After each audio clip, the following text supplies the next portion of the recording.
Hello વિદ્યાર્થી, આપણે જોઈએ ડિસેમ્બર 2023 બીકોમ સેમ 1 આપણા શાસ્ત્રના ટુકડા નંબર 4.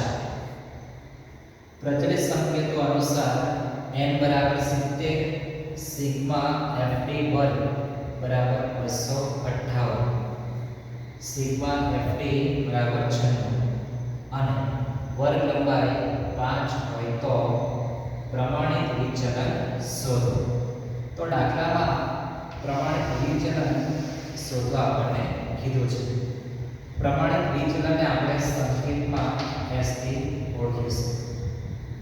પ્રમાણિત વિચલનનું સંપૂર્ણ સૂત્ર વર્ગમૂળમાં આવે, બધાને ખ્યાલ છે. સૂત્રમાં કિંમત કઈ રીતના મૂકવાની? તો આપણને n ની કિંમત આપી છે, સિગ્મા fd નો વર્ગ છે, સિગ્મા fd છે અને વર્ગ લંબાઈ જે ને આપણે i થી ઓળખીશું. તો આપણને આટલી માહિતી આપી છે. તો સૂત્રની શરૂઆત ક્યાંથી કરવાની? તો સૂત્રની શરૂઆત કરીએ સિગ્મા fd સ્ક્વેર થી. સૂત્રમાં કિંમત મૂકીએ સિગ્મા fd વર્ગ છેદમાં n માઈનસ ત્યાર પછી તમારે લખવાનું છે સિગ્મા fd છેદમાં n. એનો પણ તમારે વર્ગ કરવાનો રહેશે. ત્યાર પછી તમને જે વર્ગ લંબાઈ આપી છે એ તમારે વર્ગમૂળ પૂર્ણ થયા બાદ ગુણ્યા કરીને દર્શાવવાનું છે. આ રીતના તમારું સૂત્ર તૈયાર થશે. શરૂઆત કરો સિગ્મા fd વર્ગ છેદમાં n માઈનસ સિગ્મા fd છેદમાં n, એને કૌંસ કરીને એનો આપણે વર્ગ કરવાનો છે. ત્યાર પછી i લખવાનો છે. સૂત્રમાં કિંમત મૂકીએ સિગ્મા fd સ્ક્વેર, તો એનો જવાબ છે તમારી પર 298 છેદમાં n નો જવાબ 70 માઈનસ માઈનસ સિગ્મા fd એનો જવાબ 96 છેદમાં n નો જવાબ 70 અને એનો વર્ગ કરવાનો રહેશે. વર્ગમૂળ પૂર્ણ થયા બાદ ગુણ્યા આ એટલે તમારી વર્ગ લંબાઈ તમને દાખલામાં આપી છે 5. આ રીતે તમારે સૂત્રમાં કિંમત મૂકવાની છે. કિંમત મૂક્યા બાદ સાદુરૂપ જોઈએ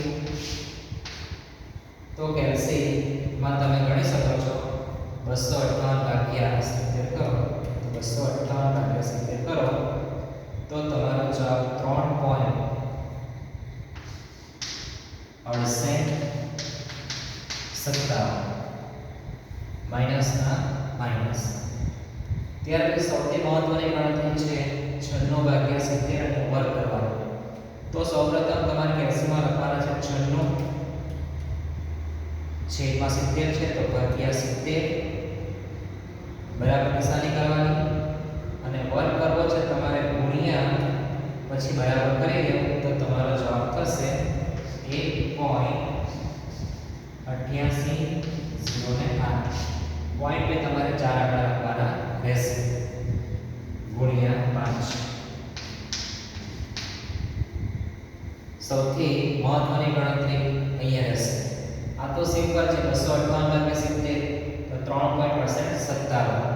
પણ આમાં સૌપ્રથમ 96 ભાગ્યા 70 કરવાનું, ત્યાર પછી બરાબર નિશાની ગુણ્યા પછી બરાબર કરો તો તમારો વર્ગ સીધો થઈ જશે. તો તમારો આન્સર 1.8808 ગુણ્યા 5.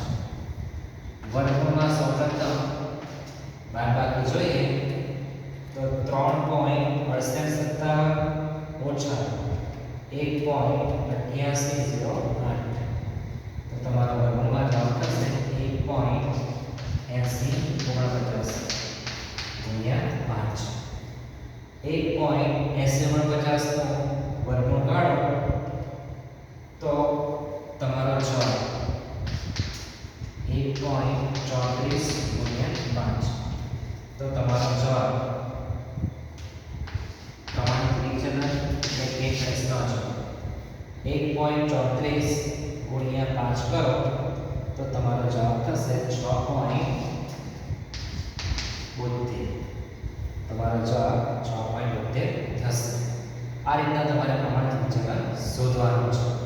ફરી એકવાર રિપીટ કરું, જે પ્રમાણે માહિતી તમને આપવામાં આવે એ પ્રમાણે તમારે પ્રમાણિત વિચલન એટલે કે સૂત્ર S નું મૂકવાનું છે.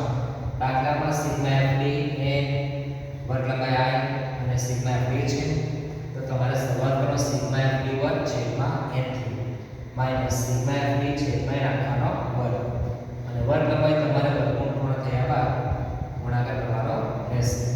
સૂત્રમાં કિંમત મૂકવાનું. સૌથી મહત્વની ગણતરી યાદ રહેવાની છે. અમારી બધાની ભૂલ થવાની શક્યતા વધારે છે. સૌપ્રથમ 96/70 બરાબર કરો અને વર્ગ કરો છે તો ગુણ્યા પછી બરાબર નિશાની કરો તો તમારો જવાબ 1.88 આવે. કેલ્શિયમ 1.80 છે. તમારે કેલ્શિયમ વર્ગમૂળ બટન છે ક્લિક કરો તો તમારો જવાબ 1.34 ગુણ્યા 5 કરો તો તમારો જવાબ 6.72 થશે. આ દાખલો 2000